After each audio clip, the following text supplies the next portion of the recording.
Okay, so just like in the previous module, we started off with the basics of how to factor with three terms, and then we moved into GCF and solving.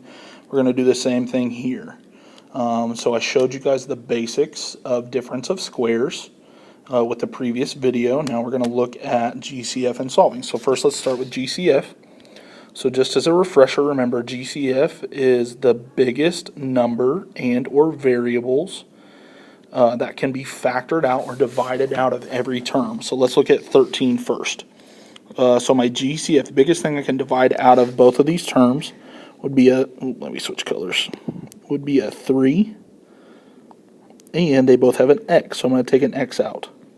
So remember my 3x comes out front, 6 divided by 3 is 2, x squared, take out an x, you're left with 1x. And then 3x divided by 3x is going to cancel completely. So I put a plus 1 as a placeholder there. Now I check inside my parentheses, is this a difference of squares, right? It's two terms. Is it a difference of squares that I can keep going with? I don't see a minus sign in the middle, so I know I'm stuck. I know I'm done. There's not even a squared thing here, so I know that I'm done with that problem. So again, you always check for GCF. Sometimes it'll work, sometimes it won't. And then check to see if you can factor more. Sometimes you can, sometimes you cannot. Let's look at 14. So the biggest number that I can divide out of 4 and 20 would be 4. Biggest number of y's I can take out, since I have 4 y's and 3 y's, I can take 3 y's out. So y to the third. So 4y to the third is going to hang out front.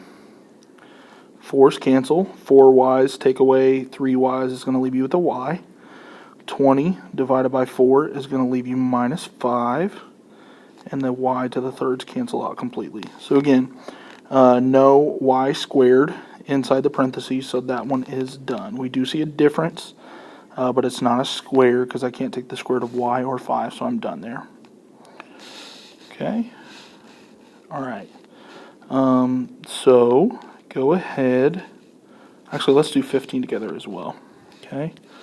So biggest number I can divide out of 18 and 6 is 6. So I divide a 6 out, and it looks like I can take a u out. Okay. So 18 divided by 6. Oh wait, hold on. I'm getting ahead of myself, sorry. So 6u has to hang out front. 18 divided by 6 is 3. U to the fourth divided by u is u to the third. Minus, if everything cancels, remember you need a 1, there's a placeholder. So then, when I look inside the parentheses, I do see it's a difference. But notice, this is not a perfect square. So I cannot do anything I can't do anything more with this as far as factoring goes. Can't take the square root of 3. This is an odd exponent, so that's bad. So I'm stopping there. Okay, if you did have a difference of squares, we could do more in there. Okay, let's skip down to factoring. Actually, sorry, I want you guys to do a couple. So go ahead and do 16 and 17. And then when you go and pause the video, do 16, 17, and then play the video when you're ready for me. Okay, so 16, there's not a number that I can divide out of 7 and 2. So there's not going to be a number as part of the GCF, but I can divide both of these by some z's. So when I have 7 of them and 6 of them, I can take 6 out of both. So my GCF is very simply z to the 6th. So I'm not messing with the numbers, but 7 z's up on top, divide away the 6 on bottom, I'm left with a single z. And then bring down your plus sign. The 2 I'm not going to mess with. 6 z's on top, cancel with the 6 z's on bottom, and that is done. Okay, and then number 17, biggest number I can divide out of both of those would be 8. And they both have an h that I can take out. So 8h hangs out front, and I'm left with 3h squared plus 1 as a placeholder. Okay, let's go down to the solving part. So remember, solving, it tells me to solve because of the equal 0. Okay? So again, I have two terms, so I can do my difference of squares. But then I have the solving piece. Okay, so let's go ahead and do my difference of squares. It's a difference. I see the minus sign in the middle. Both of these are perfect squares. So remember, square root of x squared is x. Square root of 144 is 12. So that becomes x plus 12 and x minus 12.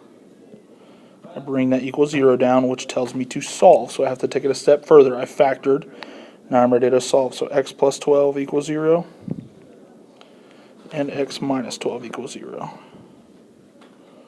So then subtract 12 from both sides. I have x equals negative 12. Add 12 to both sides. I end up with x equals positive 12. So there are my two answers. Okay, so let's go ahead and do 19 together. Okay, so on 19, I check for a GCF. So there's nothing that divides out of no number and 81, right? So there's not a number part of my GCF, but I do see that they both have C's. So I can divide both of these terms by C squared. So I bring two C's out front. So 4 take away 2 is going to leave me with two C's here.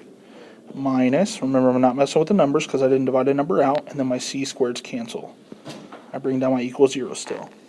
So I see inside the parentheses that that is a difference of squares, right? So I've taken out the GCF and I still have a difference of squares. I have a difference because of the minus sign.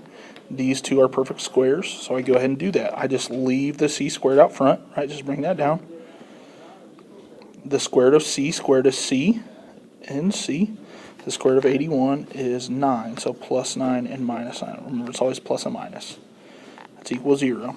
Okay, so the equal 0 part tells me to solve, so I'm going to bring the C squared over here. I'm going to bring the C plus 9 over here.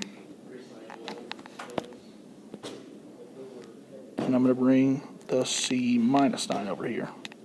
Equal 0. So I'm going to have three answers, right?